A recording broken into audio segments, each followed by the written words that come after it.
What's next for IT? In today's economy, technology touches every aspect of the day-to-day operations of business.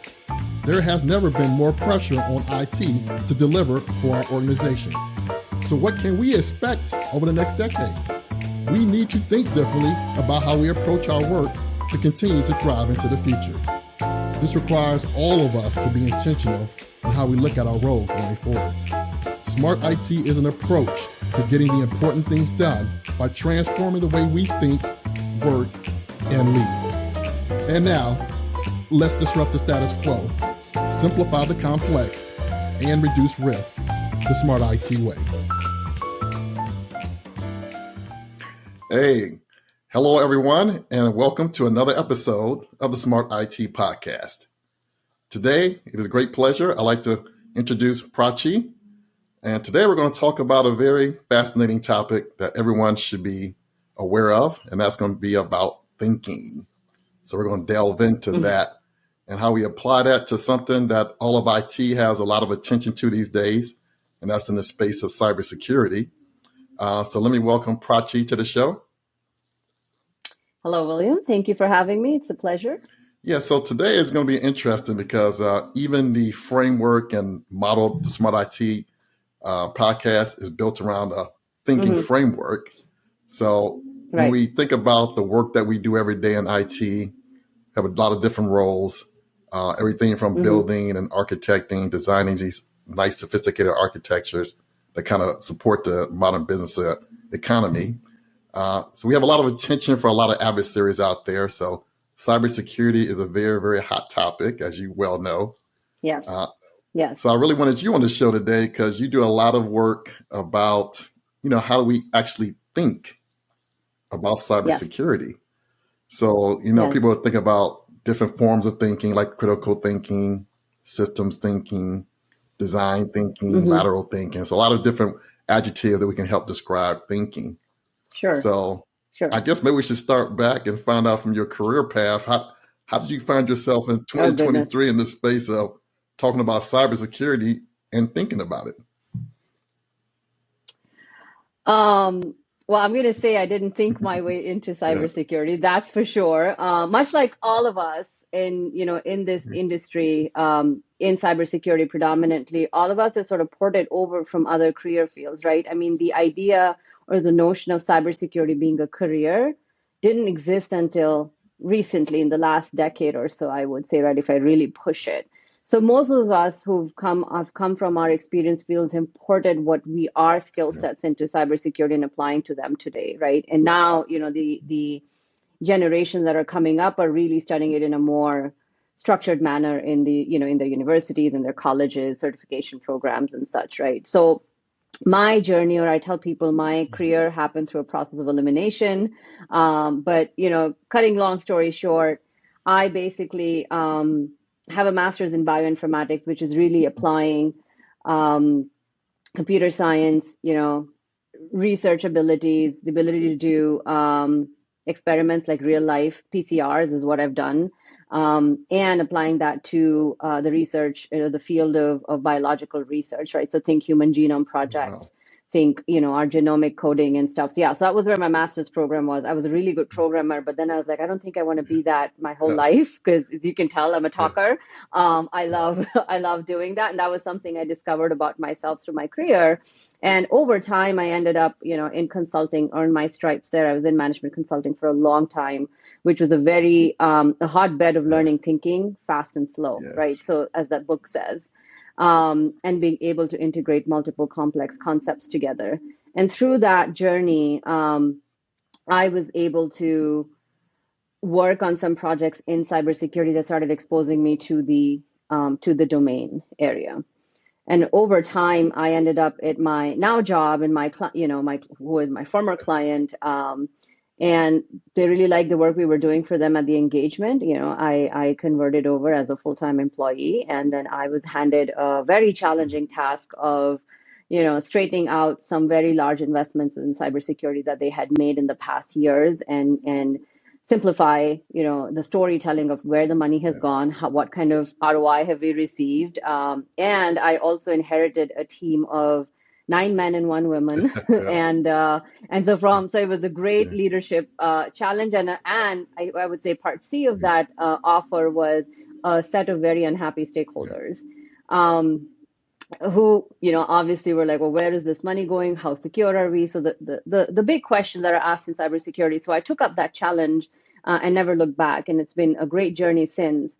And working in that space for 3.5 almost 4 years, working with our chief risk officer, chief security officer, I got the opportunity to work with not just the leads in the cybersecurity area, but all of our stakeholders across the business, right? And sitting in that sort of central role, I call it the air traffic There you go. controller as well, right? And across where our money was going, how are we implementing our projects? How well are we doing them? Which projects should we declare sunk costs? I mean, it wasn't just program management, but it was really a strategic way of where to put our dollars where, right, to get the maximum ROI. And it wasn't a small budget; it was a pretty sizable, sizable budget. So, so through that, it's just been a tremendous Yeah. learning journey for me, and we never look back. And that sort of spawned this idea of writing a paper with my partner Brian Barnier, and we wrote an article together called "Cybersecurity: The End Game." It was right before COVID time. Okay. Actually, was when we were doing a bulk of the writing, and once it was published in 2020, it actually won Article of the Year award, and for the thoughts that we had presented there, which was really centered around this business of thinking and how do we tackle problem solving and solutioning in cybersecurity, right? And then this whole idea of internal stakeholders, the cyber team itself, IT, and then the external whole vendor ecosystem that's going on in cybersecurity, right? Which is very rich and very deep.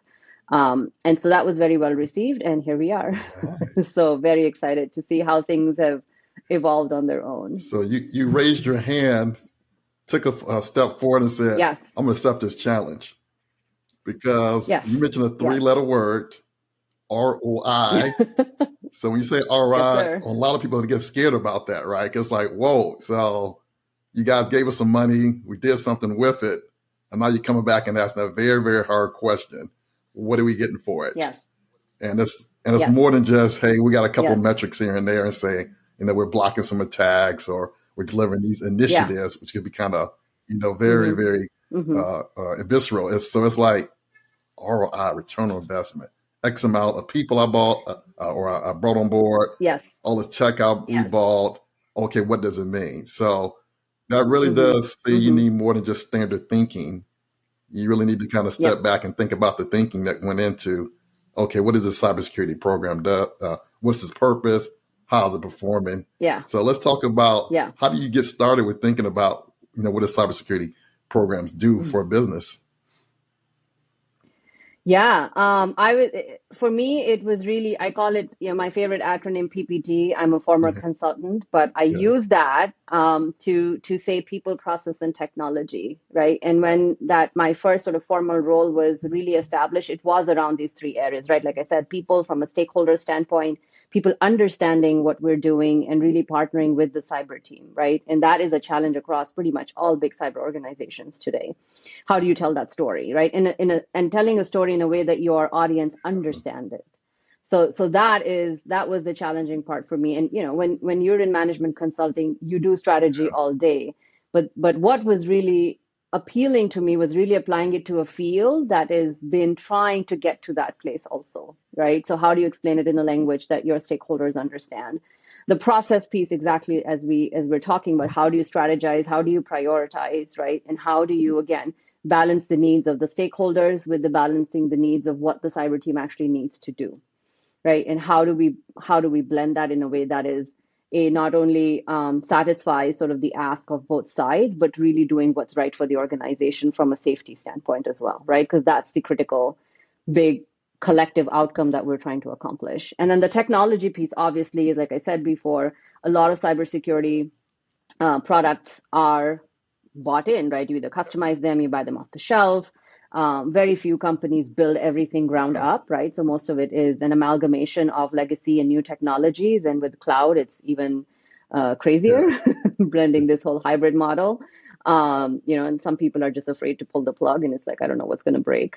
So that is also there. So those were the challenging parts. And for me, then the thinking is around how do you even frame the problem that you're trying to solve, right? So everybody's version of a cybersecurity as a definition is very different, right? Even people in cybersecurity, if you ask them, depending on what background they come from, um, is what do you mean by cybersecurity today? What is it that we're trying to accomplish, right? And a technologist will be like breaches. For compliance and legal, it would be like liabilities, right? And that's their driving factor on how they drive priorities forward. And largely now, cybersecurity has become a compliance-based approach, right? I mean, since the 2000s, departing from sort of that engineering aspect of it. That is, the engineering aspect is in weaving all the different softwares together, but really looking at it from what is the problem we're trying to solve that is relevant for our organization, and what's the best approach to solve that problem, right? So that framing of a problem is preceded by the thinking and really structuring the problem, right, on different aspects of what is it that we're trying to solve for. So that is the very first thing we talk about, thinking. And for me, thinking is not isolated from our way of feeling and emoting, because there's a lot that goes in there when people are involved. It's not just rational thinking. Our whole behaviors, our whole self is bought in there, right? And we get skill sets that we can apply to a problem that is seemingly disconnected, right? And so that aspect of something called integrative complexity, when you bring it to different, a problem that is multidimensional, which cybersecurity is, which people think it's a 2D problem. Oh no, we have an invader, insider risk, whatever, or outsider. We got to tackle that. No, but it's a multitude of different problems. And I boldly say today that cybersecurity is not a technical problem; it's a people problem. Yeah, and it's fascinating because in some sense, if it's a compliance exercise, you have an external source tell you what to do, it can seem very easy. And your mind can almost like become on default, just follow the checklist. Then it would become like, okay, they didn't prescribe exactly what we should do and how we should do it. So now internally, we have to come together as a team, interact with the larger IT team, the business side of the house. And all of a sudden there's a challenge, right? So now, based on how we're thinking about the problem, that can be problematic because we may be thinking about it from, like you said, different perspectives across the team. So and so if we're solving for the wrong problem, like we're going to stop every nation state attack or all the criminal activity. Absolutely. So all of a sudden we could be all over the board, and then the programs will look very ad hoc, and the business could be looking at us like, you're not communicating it very well. We don't understand the structure of it. And once again, back to what's the ROI on that? So let's talk about some of these different components. So if we took away all the compliance and we took the CISO, Chief Information Security Officer, tell me how you're thinking about what your role is. Like they have a big whiteboard and they have the entire team together. Can you imagine what that looks like, right? Oh my goodness, that is my dream come true, right? And I have sat in, risk committees. I have sat in operating committee, like all kinds of high level, meetings. I've gone to compliance committees as well, prepared board decks, so I know what kind of information and updates go in there. And I think there are some really, really well-meaning people in cybersecurity, right, who really want to do right by the organization. They really have a mission that they stand by. And like I said, it's going to be my dream, because aside from all that noise of compliance, how do they see the problem? I literally used to sit in the meetings and I'm like, gosh, if I get people out of this compliance mindset and literally in a room over a weekend, right? And those are some of the workshops, Brian and I have designed to really think about, hey, if you did not have your lines of defense, like that you sit across in your organization, a brilliant cyber auditor, a really good, head of identity management, if they're not fighting each other, that Monday to Friday that they do between their risk audits and between their internal audits, right? And it's like checker, checker. And they really got together and framed saying, okay, what does our company need from a security standpoint? And they pulled in the application owner on the front line. Can they come up with a great solution? Probably. Right? And outside of the bounds of those confines. And I'm not saying those confines are wrong. They're there for a reason, right? But a lot of the methods that were ported on from a compliance standpoint came from the for what I call lag measures, right? These were like financial accounting practices that kind of got adopted into cybersecurity. And so our paper actually comments about that. And we have some very prominent people who've quoted, the intention behind what that meant and how it was meant to be adopted or not meant to be adopted in cybersecurity. So I invite everybody to go and check it out. It was one of the most interesting pieces I worked on as part of the article. So just coming back to that, right? Just framing that, right? How are people coming together and working outside of the confines of the work day to day? And if they didn't have to work and use the methods that are there today, could they apply something completely different and come up with a whole different solution, right? Yeah. And so it's really it's really opening your mind that there are possibilities other than what we think we're limited to, given, and sure, you might have to work within those confines. The solution will need to be applied within the context and the confine of your organization, right? You've got regulatory overheads, compliance limitations, but could there be a different way of approaching this, right? And people do think about it, starts to open them up, and they actually talk to each other not as Yes. adversaries internally, but they actually think about, hey, what is it that we really need, right? And then the clarity starts to come. That's like it'd be very liberating. Because all of a sudden it's like examining what we do, why we do it, and how often should we test our code? How often, what type of test should we do for social awareness for our users? You can just think about it from scratch and like, okay, what are we trying to protect? Somebody mentioned something about a technical asset, but it mapped to some type of business service that makes X amount of money. Yeah. So we like the world is wide open right there. So it's like that'd be a good idea just to do it anyway. And to contrast that to what compliance said you should do. Yeah. And you start to understand the kind of the challenges of the people who built the compliance rules and regulations, what they were thinking, see where they overlap. And I think it'd be a very, very liberating kind of experience for everybody to say, it's nice to really examine what we do, how we do it, and can we do it differently or better, right?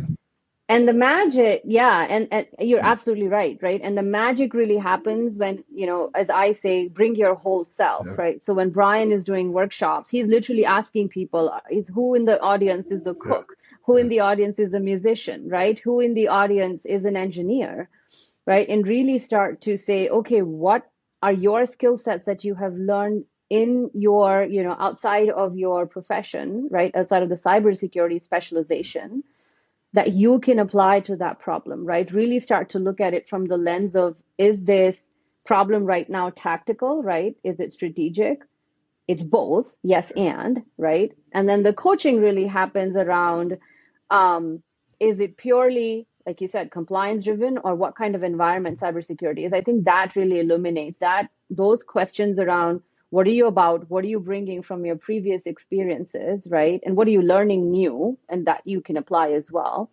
And really start to look at cybersecurity as it used to be addressed at one time and before the 2000s as a systems engineering approach, really start to look at it as a system, right? And a system that is not linear. It's not cause and effect, right? This is a very random event-based environment, right? And we know the random events could be an external adversary, could be an insider, threat, but short of not knowing. So when you start to look at it from that framework, right? So short of not knowing when something is going to happen, I think that's the biggest thing. You cannot predict it, right? Where it's going to come from, how long somebody's been in your environment, how bad is it going to get today, right? So it's a very uncertain sort of situation. But then even then, can you start to model this based on a system, right? And a system that is complex and adaptive.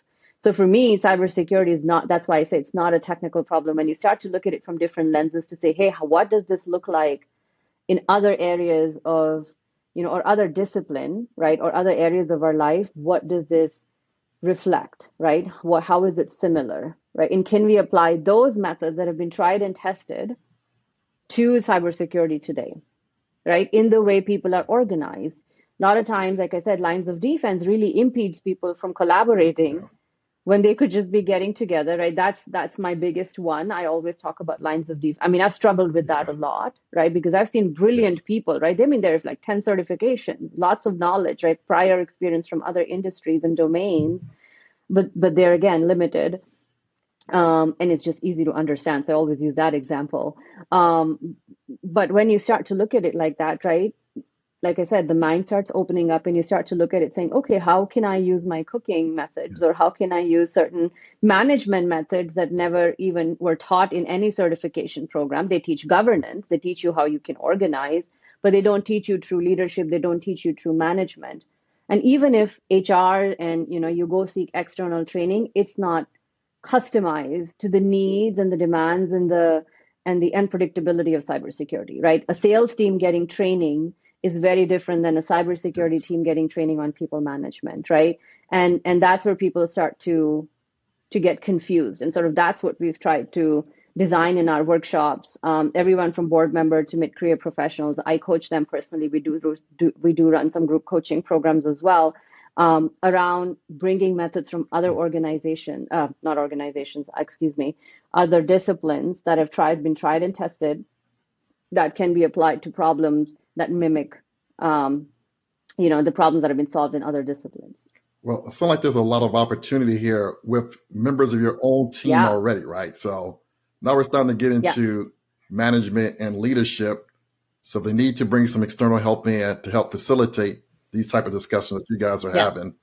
But Yeah. you have this Yeah. talent, right? You have this cook and the line order person and the person at the front of the diner already on Totally. your team. But the way you structure, the way you communicate day to day, and Yeah. everybody's always busy, right? So Yeah. if everyone's always busy, Yeah. never stopping to step back, get together, think holistically, systematically as a Yeah. team, right? You can Yeah. always feel trapped. Yeah. So let's talk about this. There's just a lot of Yeah. opportunities here, right? To lead a different type of discussion, a different way of communicating. Yeah. 100%.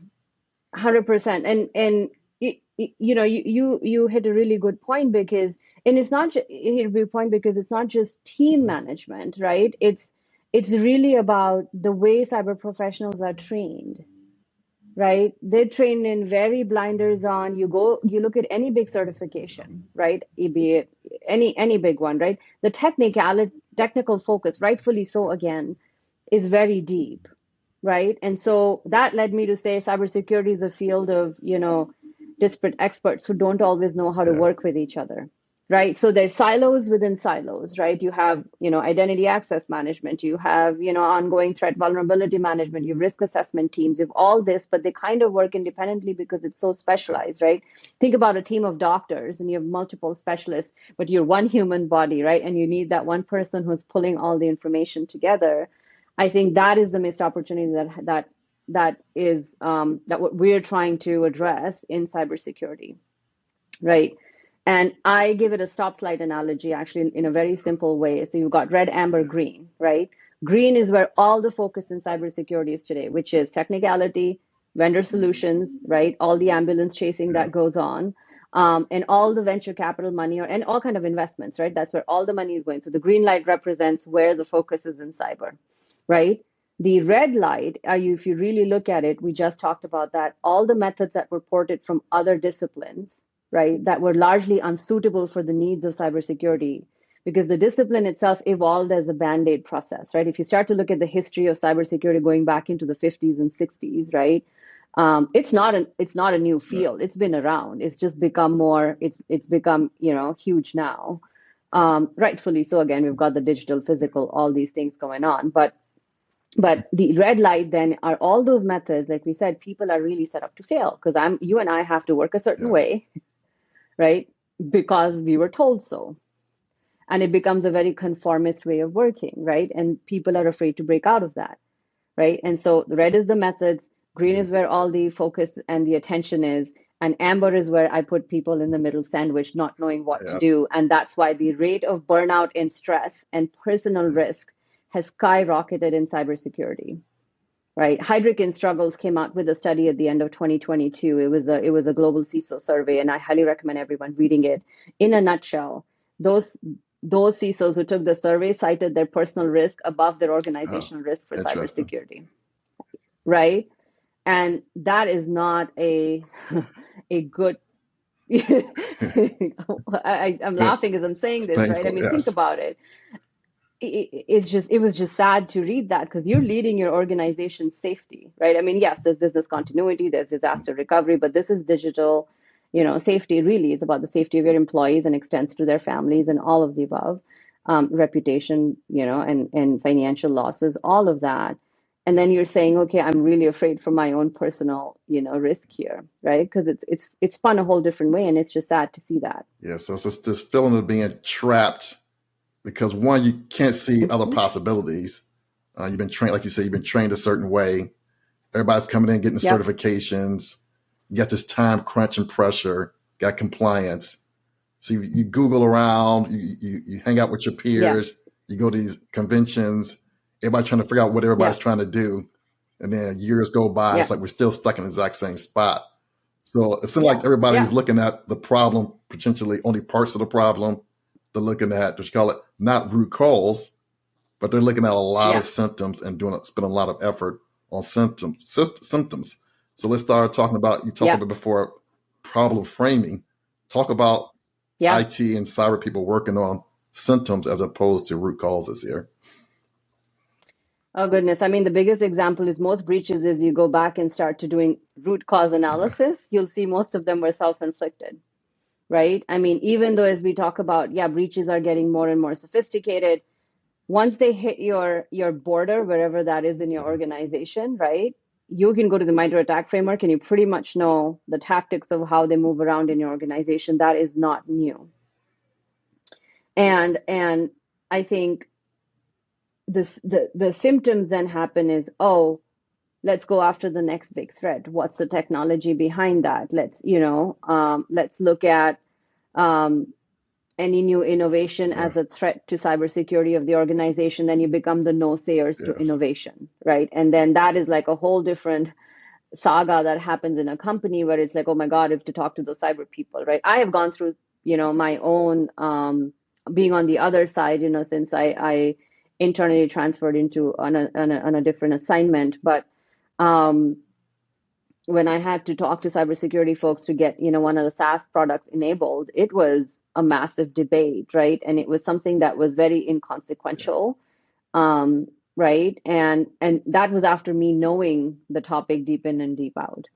And so it really is about what is it that we're trying to solve for, or is it just, a reaction saying, oh my God, what if somebody's username password is exposed? Well, guess what? It's not just, you can't just harvest somebody's credentials. Somebody could be overlooking your computer. Somebody could steal your phone. You could have a keylogger. There's multiple different ways. The problem was not that and I'm just giving an example, a username password, let's say is exposed. The problem is, what can that person do with it, and can he get into your organization if he has username password, right?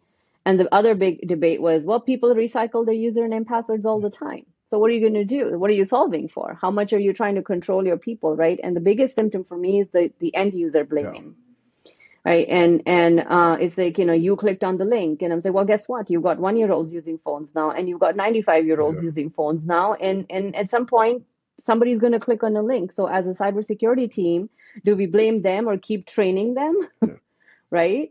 Or do we really question and say, okay, what is our job? What would it look like if people could click on links all day long and we're able to tackle it, right? And something I learned really well, and I was very excited about learning, with Zero Trust architecture that originally was authored by John Kinderbach, because he kind of, open source, so people have adopted it, on their to their own methods, to their own brands.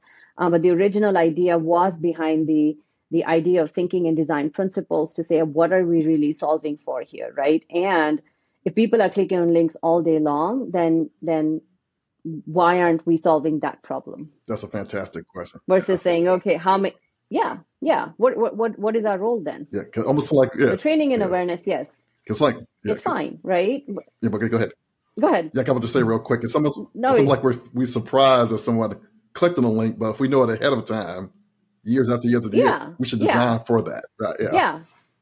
Absolutely, because it's human nature, right? Even out of curiosity, and there's deep fakes and there's all this stuff going on where you are literally challenging a human being, right? And when they're stressed out, I mean, it's not just cyber people, other people are also have challenging jobs or whatever. You may inadvertently click. Sometimes you're like scrolling a mouse and you click on something, right? So it could be, so this whole approach that is punitive, saying, okay, if you do it 5 times, you will be punished. And I'm going, okay, this doesn't work.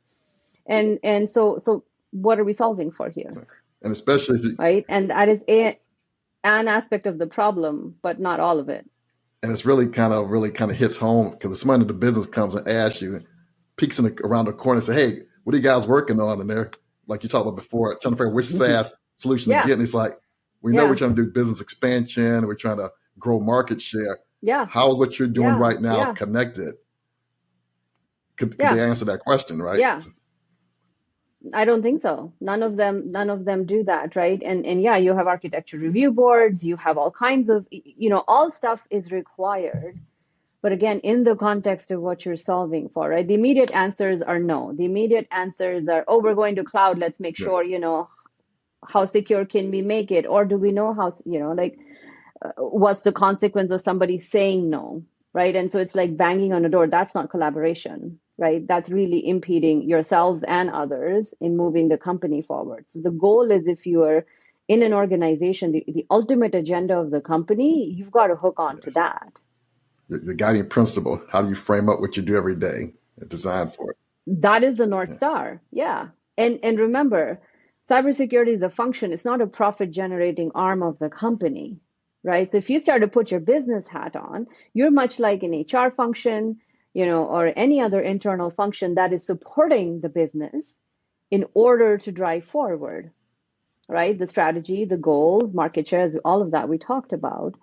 And so a lot of times the budget that cyber teams are given take away from the share of other departments doing their work, right? And that also creates challenge. How do you navigate that when a CEO says, for cybersecurity, we have deep pockets, Yeah. we're not going to compromise, and then they ask the sales team or somebody else to not do their initiatives, right, when they're responsible for revenue? Yeah. It's almost like, How do you yeah. then, yeah, So if you, how do you balance that? yeah, and because if you looked at the whole system as a business, the entire budget for security came from some type of revenue, which came from doing something Mm-hmm. unrelated to passwords and identity and Yep. data protection. Yep.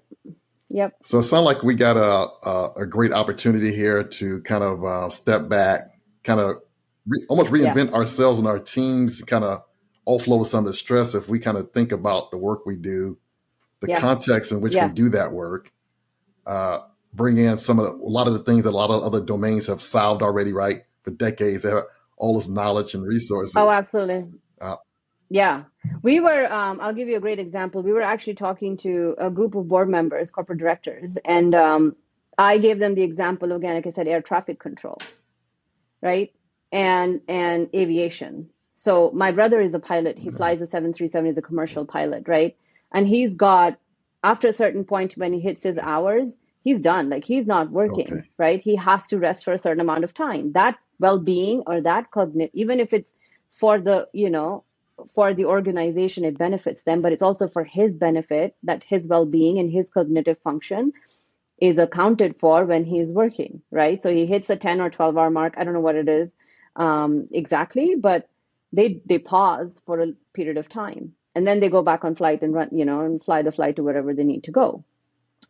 First thing, I would ask the audience is, A, would you get on a plane that is running purely on SOX controls, which is a checklist kind of thing, right? So it's the system, okay? And secondly, would you fly in a plane knowing that the pilot is overly tired? Oof, yeah, very, very dangerous, Right? yes.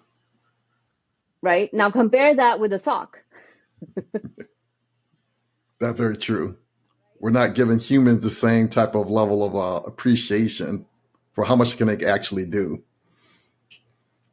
How many SOC analysts have pulled 12-hour days? I mean, that's the lower end of it. Yeah. And then wonder why we have Right? retention problems and filling these roles and responsibilities. And now everybody, I think, is Yeah. now going to say, let's do a Hail Mary and just throw the word AI into it, and we'll help solve all these human problems with an AI. Because that model will take care of it and be the savior.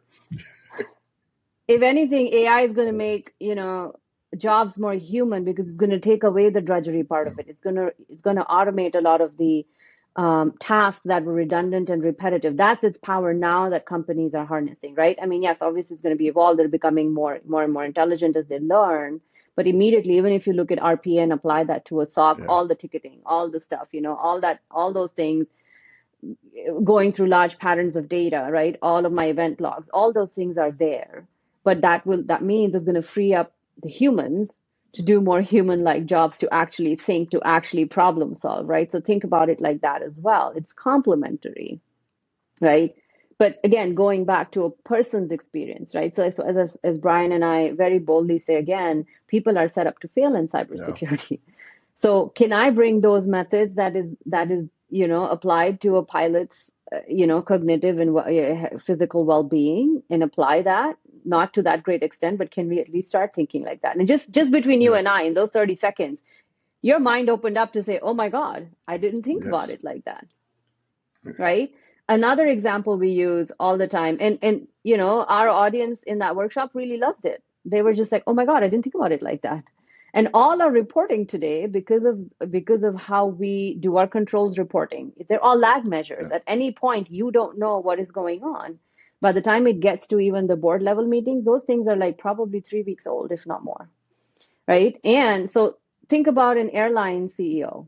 Yes. How do they get reports of something that is so dynamic? It's the same model.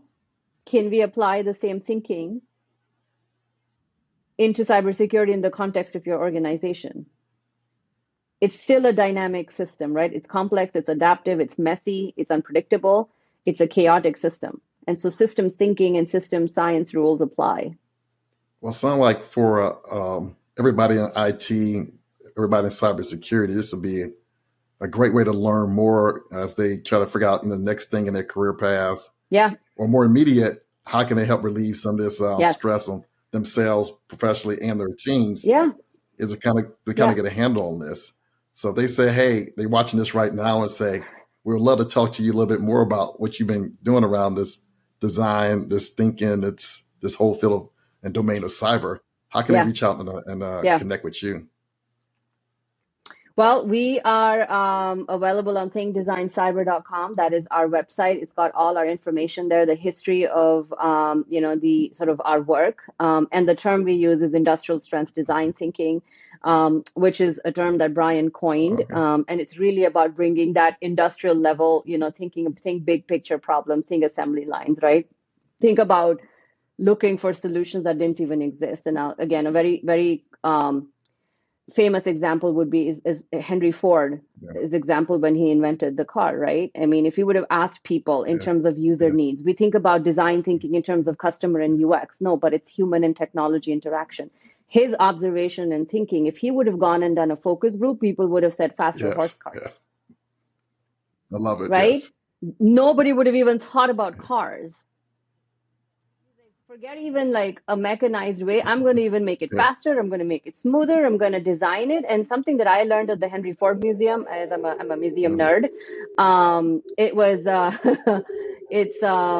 I learned that he actually the passenger side is where it is today because he observed women getting off because they used to wear long dresses at the time, would get dusty in the mud. So that's how the passenger Oh, seat came on the curbside. So they would get off on the curb and not have that. Like it was just a simple observation. wow. And we all take it for granted, right? And so this is the way we open up people's mind. It's not about, people feel trapped because they feel like there's no other choice or they're stuck with the choice they can't change, right? And so our job there is to create this awareness just between you and I and the half an hour or so we've been talking. It opened up your mind a bit, right? Tomorrow when you go in, you're going to think about that. And that's the reward for us, right? If we can create enough awareness to say, yes, I've been conditioned to think in a certain direction.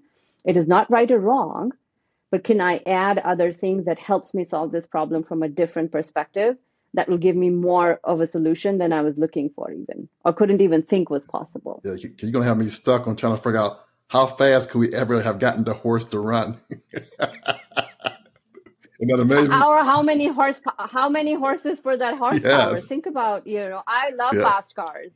I mean, imagine like I would have had to buy like 50 or 1,000 horses and still not make it, right? And imagine putting them all together and Yeah. making them run. So, and this guy figured out a way to mechanize it, created a whole industry around it, right? There were assembly lines, power plants that started around it, right? And that was thinking beyond what didn't exist today. Prachee, And I think Yeah. we're going to need to do a part 2 of this.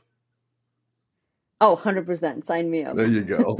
I love talking about this topic. We haven't even touched the people and I coaching know. aspect of it, which is something that is near and dear to my heart. I will leave the audience with this. There are a lot of introverts in cybersecurity, right? Who, again, are growing and becoming leaders of the organization. It's not a technical leadership position anymore.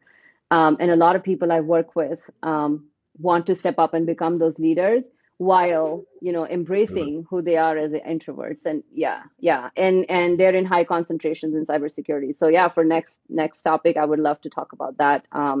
I do talks all over, coach people, and it's very, very rewarding. And it's very exciting to see what can come out of those conversations, simply when people start to look at themselves and look at the problems in front of them from a different level of awareness and a different perspective. Well, the smart, right? So I won't give you a cyber strategy. I'll empower you to come up with solutions you didn't even think about can have massive impact in a very short time. I love it. Well, the Smart IT podcast is going to be doing a part 2 with you very shortly. Sign me up. There we go. Well, I love having you on today. And for right now, we're going to sign off for this episode. And if you need more information, you can go to williamreed.info. And we'll see you on the next episode. Thanks for joining another episode of the Smart IT Podcast, where we explore what's next for IT and disrupt the status quo, simplify the complex, and reduce risk together. If you like what you hear, please like, subscribe, and leave your comments. And for more Smart IT wisdom, check out my website at williamreed.info.